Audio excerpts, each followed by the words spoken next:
If you're thinking of buying a golf simulator, then you've clicked on the perfect video.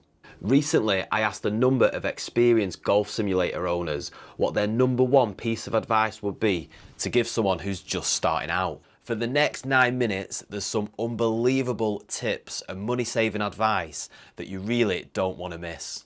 If you could give just one piece of advice to someone starting out on their golf simulator journey, what piece of advice would you give them?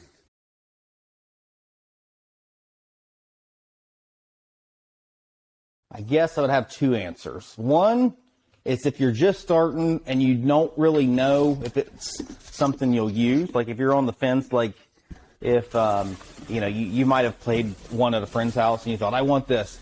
I would definitely recommend not building all of this to start with, unless you're full in on golf, because golf it's a special sport that it'll get to you. So if it's just something starting off, I would say I would definitely start with the bare minimum of just a net in the R10 or SkyTrack with a net, and just kind of start from there, and then kind of work your way up depending on how permanent you're kind of set up that you're wanting. When I built the house, one of my only demands that I had of the entire house, I didn't care about anything else, was I wanted a basement tall enough to swing a golf club in. But I didn't think about the noise, so I left. That part didn't work out. But so just start where you're comfortable starting. If you've been playing forever and you're like, this is something I really want to do, you can do it cheap, because this is done. I mean, I think the last guy you did an interview, I think he was under $1,000, wasn't he, for all of his, the way that he did it. Start from the ground up, don't you? And a simulator, the nice thing, but also the annoying thing about a golf simulator is that you can always improve it, it seems. And even when you've got a setup that is as amazing as yours, there's probably still parts of it that you think, oh, I could tweak that, I could make that better. So by starting from the ground up, by maybe with an R10 and a net, or a SkyTrack and a net, you can then gradually improve it and make it into what you ultimately want. Yeah, like this whole back piece where I have room for people to sit, not necessary. Ain't nobody sitting there. I had to do something with it, so that's what if one day, if I make a friend, one of these days, if I ever have a friend, maybe they'll come and play, and they'll have a place to sit. But until that day, that's the other thing I would recommend. If you're going to build a golf simulator, build it for whoever it is you're building it for. If it's for you, build it for you. If you got if you're thinking, don't do your whole setup for just in case somebody left-handed shows up, and you spent all this extra money because you wanted to put things here just in case somebody left-handed came up, and it's got to be wide enough so you have both sides. I wouldn't do that. There's not a single thing in here I built for somebody else. So it's the way that I wanted it, not the way that if somebody shows up left-handed, yeah, they'll be able to swing. But not because I chose for them to be able to. I didn't spend the extra money for that. It was just kind of worked out that way. But my old setup, a left-handed person would have never been able to swing in that. So, if you could give one piece of advice to a beginner who is currently thinking of setting up a golf sim, what advice would you give them? Get the sim. You're thinking about it, bite the bullet, get it. And do whatever you can to find a space to set it up. Like I said, our first one was in a buddy's parents' cold garage, and you can, if you put in the work, you can get an enclosure very cheap. Now, there's some people who'll be like, oh, I built my enclosure for $1,000, and it's like, okay, like I haven't used the Garmin, so I can't make comments, but the Garmin seems like, I don't want to say a gimmicky tool, but more of like a video gamey thing where it's like not dead accurate, kind of like I think the SkyTrack and Meebo can be. But I think if you want to get it, you need to get one of those launch monitors that is going to be like SkyTrack or Meebo if you want to be doing it seriously. And then you can get that enclosure really cheap. You can build it out of wood, you can do whatever, but there's very easy ways to build them cheap.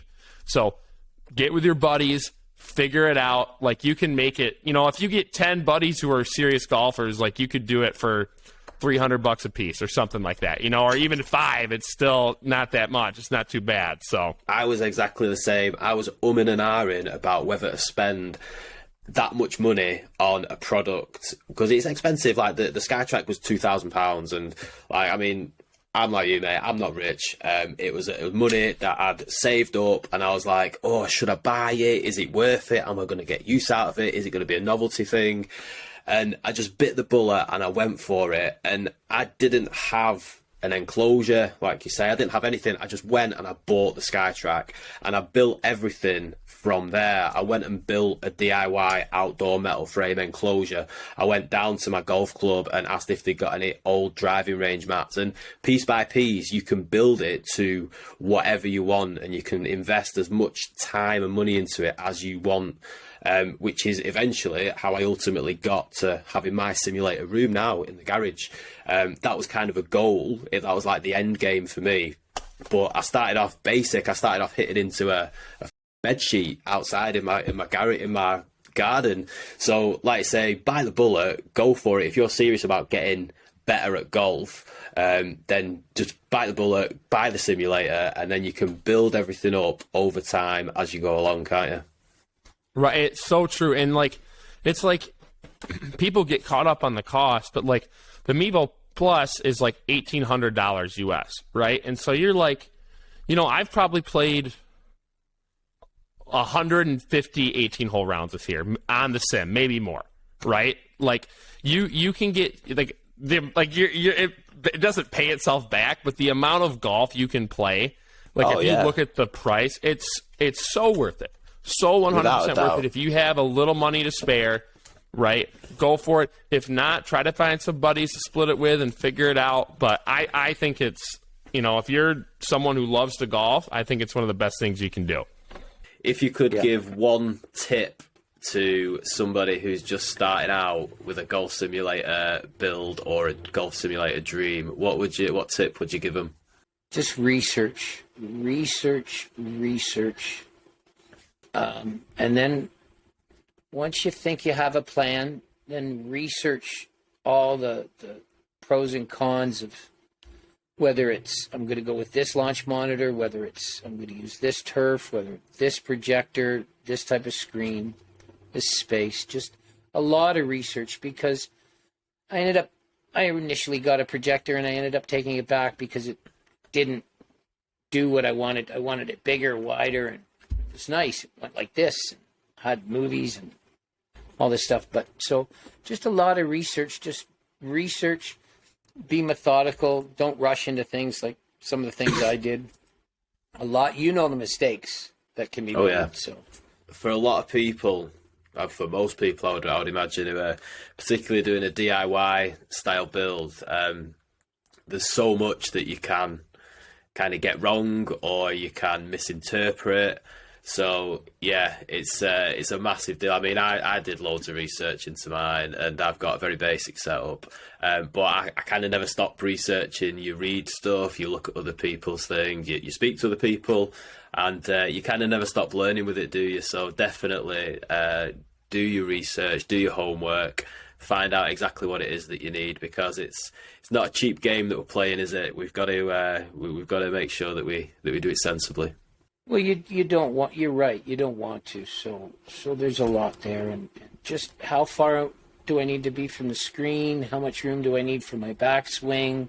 Yeah, I guess this is partly why I'm doing this series of videos as well, so people can put it on in the background and listen to what you and I have to say and other sim golfers have to say, and they can just learn stuff. They can pick up little hints, little tips, and hopefully it helps people out that are just starting out, or even helps people out that are a little bit more experienced sim golfers too.